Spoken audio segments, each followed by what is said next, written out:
Welcome to episode 160, a little bit of a milestone, to Gracefully and Frankly. I'm Erin Davis. I'm Lisa Brantz, and we are in Mexico. Okay, geography, I didn't tell you there'd be a test. Geography quiz. Where are we in Mexico? Yes, come on. We are in Nuevo Vallarta. Yay! Yeah, I told everybody before I left that we were going to be in Puerto Nuevo, and that is a very different place near Tijuana. Yes, it is. It is, as a matter of fact. A cab ride from Tijuana, which is right up near the California border. But no, we're much closer to Puerto Vallarta, of which you've only seen so far the airport. But, we have an airport story. We have all kinds of stories for you as we're together. And you know what? This is the first time Lisa and I, in all 160 episodes, have done one face-to-face. Is it really? Yeah. Because you have recorded at my place. Yes. But we were in separate recording booths. Yes. So other than a Facebook Live, which we are having 1 week today, Thursday, January 22nd, put it in your calendar, in your phone, in your laptop, on the wall, whatever you want, at 8 p.m. Eastern for, I guess, an hour? An hour. So we're going to be doing that, and we're going to try and do it horizontally this time. And if it doesn't work, you and I will lie down. You know what the problem was? Turning the phone once we were on. And I think the phone got turned and then all sorts of stuff happened. So this time we're going to do it. Listen, it's two women. We're a cottage industry. We do everything ourselves with help from Rob and Derek here, mostly Rob, because we call him most often. So we will take your questions in advance. We'll take anything you'd like us to discuss in advance on our Facebook page through gracefullyandfrankly.com. However it is you would like to get that information to us, and just tell us what you'd like to know or like to hear. Yeah, absolutely. As a matter of fact, before I forget, which I do have a tendency to do, especially when I'm with you, I'm like a ricochet rabbit with subjects when we're talking, and it goes for hours, but it's big fun, is the emails that we've gotten about email inquiries that people have received regarding our Facebook page. What is it, Lisa? They're coming from our website. So what has happened is, if someone has, in the last, 2 years that we've had the website, however long it is we've had it, has gone and signed up for the so far non-existent newsletter, they immediately get an email saying, verify your email. And that is completely normal because we don't want to bother with spam and bots and all that kind of stuff and empty emails. We want to know that you really want it. So that happens when you sign up. Now, the host of our website upgraded some stuff in their system that I don't understand, but it took everybody's email address as being just put in. Oh. So it sent that email again. There's nothing wrong with that email. It's not spam. It's not phishing. It's not anything like that, but you've already dealt with that. So just delete it. And you don't have to bother with it. Just delete it unless you have just signed up. It's not anything harmful. It was just a little glitch inside the system, and they happen. Okay, are we ever going to do a newsletter? Why would we? I don't know. We do our blogs. We do this thing. Yep. We do Facebook Lives whenever we can. We post all over Facebook. Yeah, you've got enough of us. That's what I think. Yeah, maybe we send out a newsletter reminding people about the Facebook Live next week. Okay. You get on that. I'm going to leave it to Lisa. I love being with this idea person. Okay, I got a great idea. You make it happen. That's right. Yeah, that's so not true. You take on everything. Oh, I don't. But let's take on your trip here. This is Thursday. You arrived on Monday. First off, there's so much to tell you, but it was the drive to the airport in Hamilton. You know that saying that people tell nervous flyers, you're more likely to die on the highway on the way to the airport than you are on a plane? Well, Lisa. Yeah. Ooh, okay, you tell it. So I was driving to Hamilton Airport has a direct flight on Porter. That's why I flew out of Hamilton. The airport there's wonderful now, too. I hadn't been there in years. Anyway, I'm on the 403 heading toward Highway 6. Anybody in the area knows exactly what I'm talking about. And suddenly it was like I was in a video game. There were cars just racing and getting around me. And if they had been emergency vehicles, it would have made sense. Then I realized what was happening. There was a tractor trailer with its back door wide open. Ooh. And it was just fishtailing all over the place. It would be in the left lane and then suddenly look like it's going to go off the shoulder. And it was just driving super erratically. And people were trying to get around it. Right.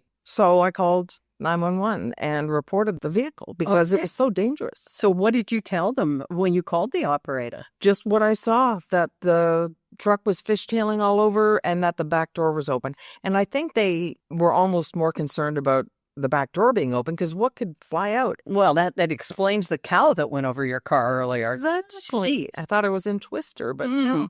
But it was pretty dangerous. And I got off at Highway 6 before they pulled him over, but I actually saw the police car that was coming to pull him over, and I wish I was able to see it, but I had places to go. So, it was pretty dangerous, and he just was not, and I saw it was a he was not paying attention. He just had his mind on his phone and oh my God. And didn't have but the back door. I mean, your brother's a trucker. What did he say about that? Because he would have been the first person that you contacted after the police. You're absolutely right. And he just said that's just a careless operator, not securing the back doors. I mean, it's fundamental. Yeah. Does that mean the door was slamming open, close, close the whole time? No. It was just wide open the whole time? It was open. Kevin, my brother, said to me, was it a barn door or something else? And I don't know what it was, but it was just open. So maybe it was one of those ones that pulls down like a garage door or something. But I couldn't see anything in it. But I also couldn't see all the way into a 53-foot trailer. So I don't know. How scary was that? Was your adrenaline going through your head the whole time? A bit, I guess. I was really hemming and hawing whether to make the phone call, to tell you the truth, because I don't know. I don't want to be a narc. But at the same time, I mean, I had to just have, it might sound funny that I even made a decision as to whether it was dangerous enough, but I had to think about it. I think I thought about it for 25 seconds and then called. So it was just the officer was really nice. And I said, everybody's driving like a lunatic. And she said, it gets windy. People drive crazy. It's just the watch, just the way it is. Okay. But it wasn't that windy, was it? It wasn't windy enough to blow his truck around. Wow. It was just a stupid drive. Well, I would love to know what the aftermath was, but even with your little newshound cap on, there's no way for you to find out? No, not unless I could hear the dispatcher or something, but no, it was probably a warning. My brother would know better. Contact the company. You know, they have transponders on board. They have cameras. They're being monitored with everything they do. Yeah. Like if my brother hits the brakes hard, his safety officer is notified and he has to explain himself. Wow. Like that's how specific. And I'm not saying he's done it, but that's how regimented it is and how careful they are when they're professional truck drivers. So, wow. Yeah. Well, let's hear it for the pros. We are not by any means maligning truck drivers. No. It's just there's always the one bad one and then you hear about it. Wow. Well, I'm glad that you got to the airport safely. I'm curious, what makes Hamilton Airport nice now? Well, it's bigger. I only flew out of it once before, and that was in the 90s. So it's been quite a while. It reminds me of London Airport, but it's just configured differently. London Airport, you kind of have to walk up a bunch of steps to where the gates are. And I think there might even be fewer gates at London. There are 6 at Hamilton. Wow. And it's very nice. And there's a coffee shop and a bar and all that kind of stuff. And yeah, it's just so low key and so no stress. It was wonderful. Well, and we established last week that you weren't going to play the WestJet lottery in terms of were you going to be in one of those crunchy seats where one of your previous flights couldn't bend down to pick up your laptop or get anything. And that's not my girth. No. That was the seat. And you do not have super long legs. No. So I would just sit there and cry for the whole trip. But you did win the seat lottery with Porter. Nobody beside me. Unbelievable. It was wonderful. There was a little dog a couple rows back who was apparently a 14-year-old dog under the seat flying with somebody that we heard once in a while. And at first, we couldn't figure out what it was. Nobody could figure out what it was, but it was a pleasant flight. How'd you find out the age of the dog? Oh, everybody started asking the woman as soon as they realized. And so I carbon dated it. Oh, there you go. I recorded the yips on my phone and I asked Siri. Well, it was a good flight. It was. Got here. And then chapter 2 is about to begin on Lisa's trip.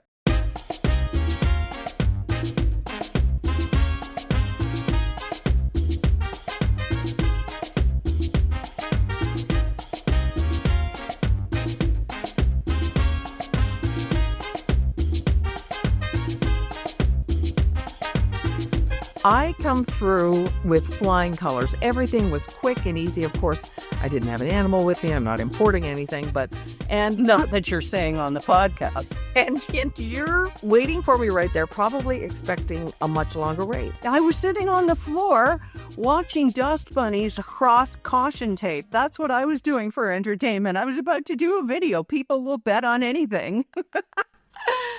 Yeah, so I came through pretty quickly, and then we decided to get an Uber. You're missing the best part. What I brought you to greet you at the gate. Oh my goodness, how could I forget? Because I was carrying it right away. And so first off, we were both wearing our Too Tired to Be Wired Gracefully and Frankly t-shirts. Available at our store, gracefullyandfrankly.com. And you handed me a beverage, but not just any beverage. It was a Corona Zero. Yeah. So I had my beer in my hand, no alcohol. I think you were the only person to get off the plane who A, hadn't had free drinks on Porter, or B, had an alcohol-free beer to greet her. I was going to get you this water. People are looking at other drinks. And so, as I do, I just went in for a little meander. And then I asked the person behind in the fridge section, quiero comprar una cerveza, solo una cerveza. My Spanish is getting better. It is getting better. Yeah, That's good. Thank you. I only want to buy one beer. And she said, sure. So I go up to the checkout at this kind of a corner store. They're called OXXO, OXXO, and they're down here, and they're kind of like a 7-Eleven plus. You can get anything there. And she pointed out to me, zero alcohol. And I went, yeah, I'm the only one in Mexico buying these things. So anyway, I show up with that for you. And you were so grateful because, you got to be welcomed with a cocktail to Mexico. It was fantastic. And so I did. I opened it right away. And that was my thirst quencher as we walked a lot before we got our ride. So I don't have anything against taxis at all, but I happen to know what Rob paid to get from the airport to our house. And it was about 300 pesos, maybe plus a tip. So, you divide it by 10 and then take off 25%. And I know that Uber here is really reasonable, really reliable. I said, that's okay. We're going to catch an Uber, but they're not allowed to come to the airport. So we have to go up this ramp, across 4-6 lanes of highway on the bridge, down the ramp. And then there's a sea of people who are all waiting for either a bus or their ride or their Uber, whatever. Okay, so we're there. I call the Uber and he says, all right, because I had specifically asked for the name of the airport, and I get the response, Jorge, we'll meet you there in 10 minutes outside the restaurant at the airport. So I go, uh-oh, we're not at the airport.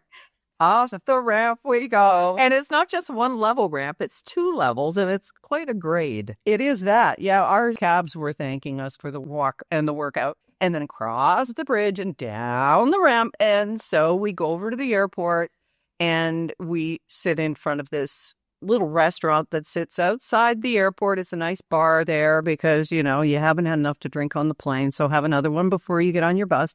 And we're waiting, and then I get the message from Uber, your car is here. And okay, so I get off my butt on the curb, and I'm walking around looking for this Mazda with this license plate. No sign of it. We're looking for a white car, Lisa. What do they have down there? Everything's white. Every car is white. Then I get the message, you will be charged X amount of dollars for a no-show. And I text back, we're here. Long-ish story short, because I don't feel like editing on our vacation. We were in the wrong place. It turns out he said, I can't pick you up there. I'm not allowed. And I said, okay, I thought you meant this restaurant. So back we go across the bridge with my heavy suitcase. We're rolling my heavy suitcase, which you nicely took off my hands for that last one. And a carry-on bag. Yeah. And your survey. And I surveyed. Which was very handy. Then we got to the other side. There he was. He was lovely. We got our ride home. But, it wouldn't be Lisa and Aaron if there wasn't some kind of a screw-up. And we ended up with 8,000 steps on the day, and I didn't even go to an airport. There you go. Go to travel at an airport. But anyway. Yeah, it's all about the steps. It sure is. And we've made a lot of them. Not so much since you arrived Monday. It's been a kind of gentle introduction to Mexican life. I guess people want to know, what have we been doing? Not a ton yet, which is really good. You know what, Erin, I have to admit, I haven't really talked about this much, but it's not that easy to gear down when you're used to go, go, go. And your brain tells you produce and look for jobs and do this. And because, I'm a freelancer, and it's been a bit of a struggle mentally to go, wait a minute, you don't have to do, just be, just be. Just be. It's very important. And it's very important for the brain and for, I don't know about the body, to just get some rest. And so I've been really enjoying it when I remind myself I don't have to get up and record a voiceover or write an article or do anything like that. Or do a newscast. But Lisa had a newsworthy wake-up herself, a kind of a wake-up that would have ended up on one of her newscasts back in southwestern Ontario. Give us the timeline and what happened yesterday. So it was just after 7, I think. I wasn't really paying attention to the clock because I'm getting into this whole relaxing thing. I was sitting on the bed. I had my phone in my hand, and it felt like somebody either hit the house with a piece of equipment or a vehicle. Yeah, because there's a lot of construction going on around our home right now. It's a neighborhood that is becoming. Beautiful neighborhood. And either that happened or somebody just pushed the bed like an inch and a half. And it only lasted maybe a second, but it was so abrupt and so noticeable. It's like the bed moved. I got up and looked outside to see if there was any equipment or if somebody hit the house. And I couldn't see anything at all. And I thought, well, that is weird. I don't know what went on. You were still sleeping. It didn't wake you up. So I just thought, okay, I'll go on with my day. But that was an odd thing. Yeah. And so I wake up about 2 hours later. I go down, coffee's made. And you asked if I heard the car alarm. No, I didn't hear a car alarm, but the car alarm was not because of the earthquake, which so often happens. It was an earthquake. I buried the lead there. Yes, Lisa experienced an earthquake. Welcome to Mexico. Well, thank you, because it was a ways away. It wasn't like it happened right here. Close enough. 28 kilometers away. It was a 4.1. I have an app for earthquakes because, of course, we live on the West Coast in Canada, which is really due for the big one. It happened just at exactly the time that you were on the bed because I said, oh, Lisa, did this happen at, 7:20 a.m.? And you went, yeah, I think it was. It was a 4.1. Wow. Which is not huge, but it's not insignificant. And it was 10 kilometers deep. That's what you felt. Wow. Yeah. It never crossed my mind that it was an earthquake. I just thought it must be an apparition. No, I'm kidding. It was just so odd. I just didn't know what it was. You've been through earthquakes before, right? Only once did I feel one, and that was when I was driving on the QEW toward Niagara, and it happened, and I just felt like the car had no grip, and everything shook as I was driving. And it's like, what the heck is that? Turn on the radio, 680 News. Sure enough, it was an earthquake. Yeah. Did you call 911 on that one? No, I did. Okay, everybody's driving weird. Well, I had earthquakes on my radar because there was quite a string of them a few weeks ago and they were significant and people were emailing saying, are you okay? And I'm like, yeah, that was 500 kilometers away. But this one, 28K is pretty darn close. So yeah, weird. And it was just a second, but I guess that's enough. It was.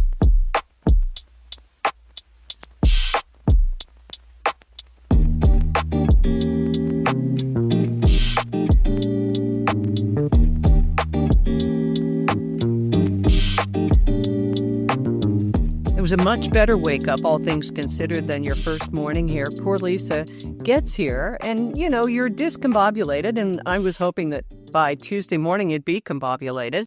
Lisa's sitting in the corner because the house is very sunny, and she stays out of the sun for the most part. I'm talking about you like you're not here. Okay, that's all right. And she says, could you do me one favor? In this saddest, terrible Dickensian voice, could you make some coffee?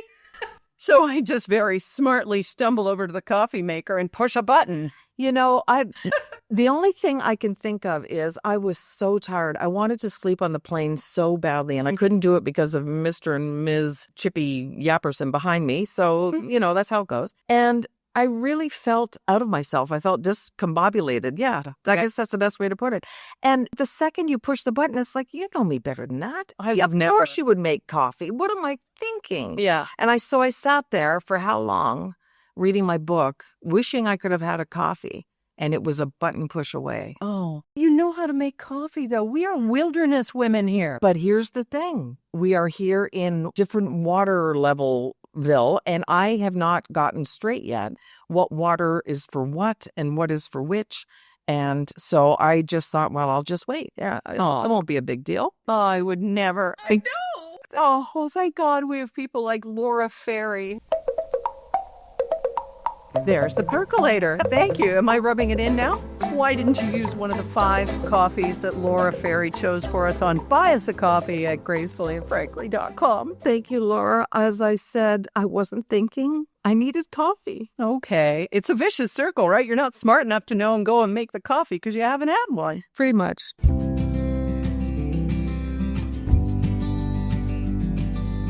Hey, you know, one of the most common questions the gals at Envy Pillow get is, why does your pillow cost so much more than my pillow? Right. And it's kind of like fast fashion or fast food. The difference between spending, a couple of bucks on a jacket that's going to rip in 2 wearings, or investing in something that's going to last because it's made out of really good materials and it's made well.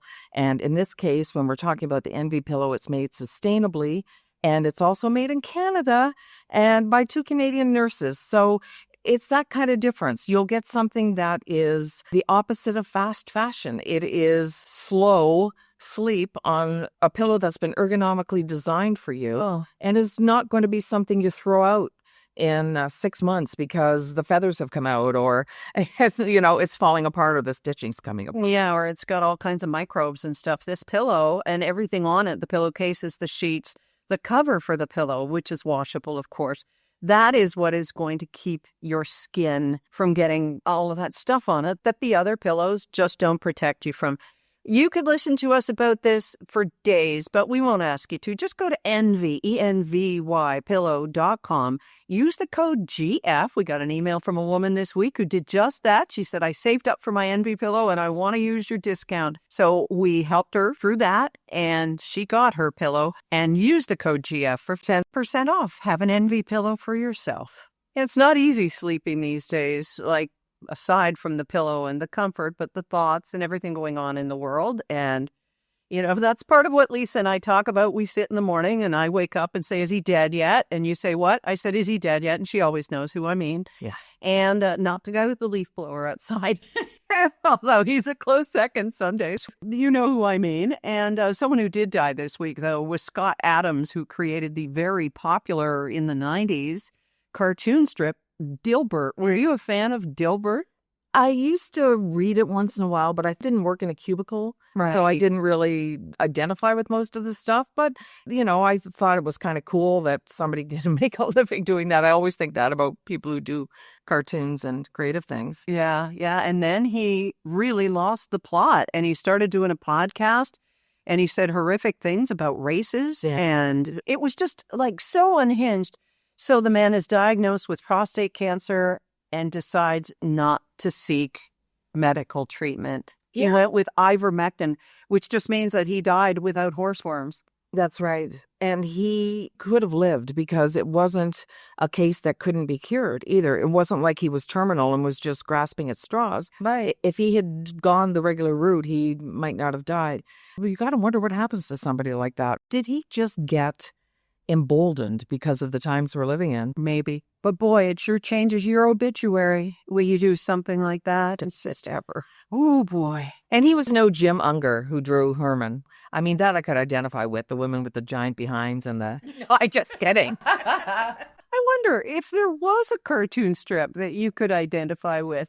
I remember for a while it was Kathy. That's the only one that I came up with that I really used to identify with back in the dating days and stuff. And yeah, and when I moved out of my home and into my very first apartment, I bought a Ziggy at a Hallmark store. And his little dog, Salt and Pepper Shaker. That's awesome. I know. And there was For Better, For Worse. Lynn Johnston. Right. Her stuff was always great, too. Yeah. Yeah. These people really had an impact on us. They really, truly did. That was the section of the newspaper you had to grab. On Saturdays, the whole comic section. And did you ever have Silly Putty and lay it across and then pull it off to make an imprint?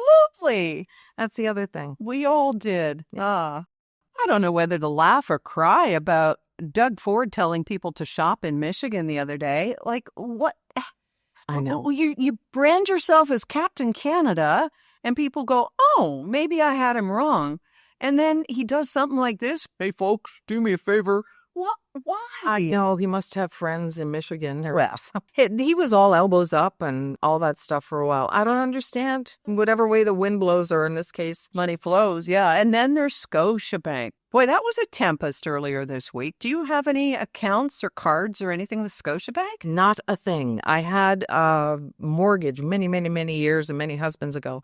So he said that Scotiabank should take a Trumpian view of the world. Is that the whole Venezuela and South America thing is going to be good. That was the gist of what he said. But, you know, back when Trump first got elected, our money guy said, well, because he could just see how we felt about it all. And he said, well, you know, this could be good for your stocks and that sort of stuff. And I just looked at him and I said, I don't care what it does for our stocks. This is a much bigger picture thing. And that may be the way the bankers look at it. The bottom line, how much money, what's going to happen for our shareholders. But you don't say that out loud. And that's what the Scotiabank CEO did. So whether he faces any kind of backlash other than from people who are cutting up their cards. Yeah.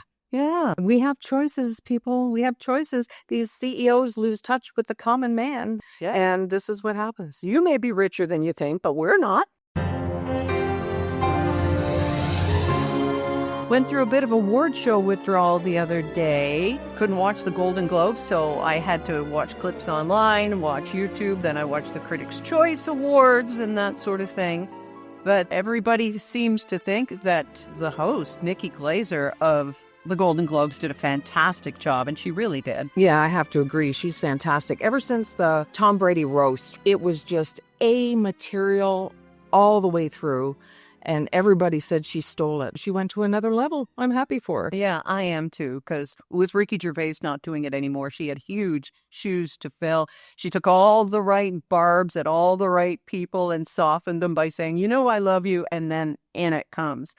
So she was really good. And there's a show that returned last week. And one of our Gracefully and Frankly listeners wrote to us and said, I don't know if you've seen this show. And we should have mentioned it because it dropped on Thursday a week ago. So the second episode comes tonight. And I think everybody knows I'm talking about season 2 of The Pit.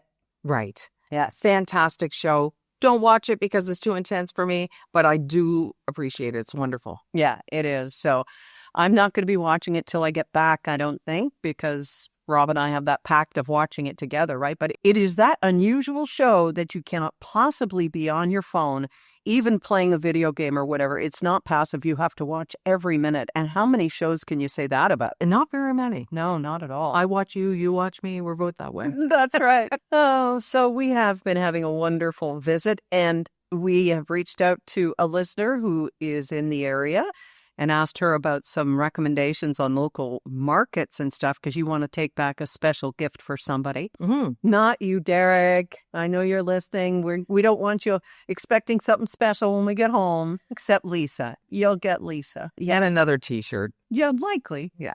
And we'll do some sightseeing. We'll get out a little bit more and go out for a meal or two and just have a good time reconnecting and getting ready for next Thursday's Gracefully and Frankly Live. So once again, if you have anything you want us to discuss, you are more than welcome to do that. And I will make sure to have my Sierra Sil bottle right there to make sure that I show you that I don't go anywhere without it. Rob's got his, I've got mine. A great Canadian company, an anti-inflammatory that guarantees you will feel difference in your joint pain, even in the cold. And on the ice, can we talk about salt and de-icing in Southern Ontario? And we will, But you got to check it out. Read real reviews for SierraSil at their website. And again, if it doesn't work within 14 days, taking it as directed, you get your money back. SierraSil.com is the website. Sierra like the mountains, SIL.com. And use the code GF for 14% off. Now, on a salty note, just like a margarita, what about that in Ontario? And how much are you missing it right now? Not at all. It's so icy. We had those ice storms over Christmas, and then we had more ice. And so there's been a lot more this year. For example, Godrich, there's the giant salt mine there, and they haven't been able to keep up with demand. So some landscapers and others are importing salt from Quebec, which is costing them so much more. Oh. And they just haven't been able to keep up with it. And we were talking about, whether there should be alternatives, but almost every alternative you come up with has salt in it, like a brine or whatever. So no one anticipated this. It's just been a really unusual year for being slippery. Wow, no kidding. Ice is a problem on both sides of the border, it turns out. Thankfully, ours is less lethal. What a week it's been for that, too. But we cannot leave today without This Week in Totally Stupid or Twins. Look at that. When we have eye contact, we do it at the same time. So I don't know what's in the water in Saskatchewan, but the RCMP released their top twits for calling 911 when it wasn't necessary last year. Oh, is this better than the guy with the Zamboni call? I think so. Okay. I think some of them are. Of course, there's a serious component to this. You call 911 when you don't need to, and you could be taking up the line for somebody, but mostly they're just dumb. Okay. So here's the selection from the top 10 dumbest calls they got. A frustrated person called to complain that they were out of toilet paper. And police had nothing to go on. A person called upset because they had to drive their expensive vehicle through a construction zone. Oh, the humanity. Someone else called upset because their friend cooked the last pork chop without permission. And those are your twits. Good on you, Saskatchewan. Thanks for representing. Thanks for making us proud. Okay. Have a great weekend. Enjoy Hockey Day in Canada on Saturday. It's going to be hosted in Moncton. And this coming Monday we'll give you the heads up, they're going to tell you it's the saddest day of the year. And seasonal depression is a thing. But this Monday, remember, it was just something they came up with. A British travel agency came up with it because they figured the bills are coming in from Christmas. The weather is shite, and it's kind of a blah time of year. Although last week it was raining in Winnipeg. What the heck? That's strange. That you call 911 on. Exactly. No, you don't. No, you don't. Okay. We will make your week better next week, no matter how blue you are. Don't miss our Facebook Live at 8 p.m. Eastern Time. And until then, I'm Erin Davis. I'm Lisa Bratt. We love you. Adios. Bye-bye.